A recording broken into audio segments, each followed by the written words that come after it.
बिस्मिल्लाहिर्रहमानिर्रहीम, अस्सलाम वालेकुम। मेरा नाम डॉक्टर Ejaz है और मैं सिमिलिया क्लिनिक से मेडवास से आपसे मुखातब हूँ।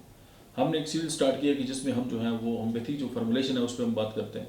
आज हम बात करेंगे कि एंजाइना पेक्टोरस अगर किसी इंसान को है और दिल में दर्द जिसको हम कहते हैं और वो कोई ट्रीटमेंट जो है वो प्रॉपर ले भी रहा है अपने कार्डियोलॉजिस्ट के साथ, तो होम्योपैथी की ऐसी अद्वियात कौन सी हैं जो उसको सपोर्ट भी कर सकेंगी और उसका जो एंजाइना का इशू है वो एड्रेस भी होगा।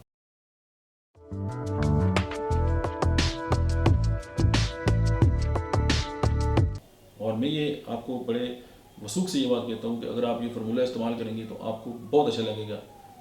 एक तो ये कि कैक्टस होम्योपैथी की एक दवा है मदर टिंचर में, और दूसरी क्रेटिगस है, तीसरी स्पैजिलिया है, चौथी इग्निशिया है और पांचवी जो है वो ग्लोनाइन है।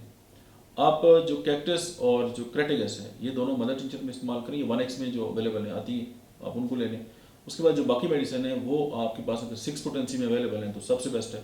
तो उसके बाद ये है कि ये कैक्टस और जो क्रेटिगस है इनको बराबर मिकदार में ले लें और उसके बाद जो है वो 10-10 ड्रॉप्स जो है वो बाकी मेडिसिन के डाल के आपका एक फॉर्मुलेशन जो है वो तैयार हो जाएगी। तो उसके बाद आप ये करेंगे, आप इसकी 10 से 15 जो ड्रॉप्स हैं वो दिन में 3 से 4 बार इस्तेमाल करें और आपको जो दिल है उसके अंदर जो इश्यूज़ हैं वो अल्लाह के हुक्म से जो है वो बिल्कुल ठीक हो जाएगी। हम आपके लिए सीरियल जो है वो आगे भी लेके आएंगे और आप जो है इस हवाले से अगर आपके जहन में कोई सवाल है तो आप हमसे ज़रूर पूछ सकते हैं। और अगर आपको अच्छा लगे तो आप ऐसे किसी बंदे के साथ जिसको इस वीडियो की ज़रूरत हो आप ज़रूर शेयर करें। Thank you very much.